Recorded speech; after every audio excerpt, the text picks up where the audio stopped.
Umani ng samot-saring reaksyon online ang teaser ng Pinoy Big Brother Celebrity Collab 2.0 matapos isa-isang ipakita ang mga naging host ng unang season ng nasabing collab na sina Bianca Gonzalez, Robbie Domingo, Kim Chu, Melay Cantiveros, Enchong D, Alexa Ilacad at maging ang mga kapuso stars na sina Gabby Garcia at Mavi Legaspi.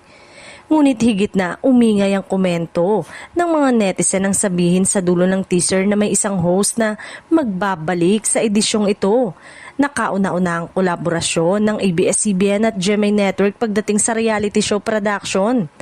Sa comment section ng teaser, marami ang agad na nanghula na si ultimate multimedia star Tony Gonzaga ang tinutukoy.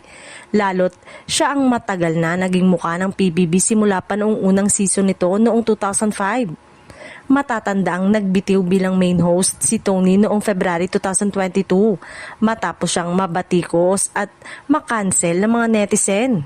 Kung totoo mang siya nga ang tinutukoy na mystery host, magiging eto ang unang pagkakataon na muling mapapanood si Tony sa PBB matapos mahigit sa 3 taon. Sa ngayon, tikom pa rin ang bibig ng ABS-CBN, GMA at PBB management ukol sa opisyal na lineup ng mga host. Hindi pa rin nagbibigay ng reaksyon at pahayag tungkol dito ang kampo ni Tony Gonzaga.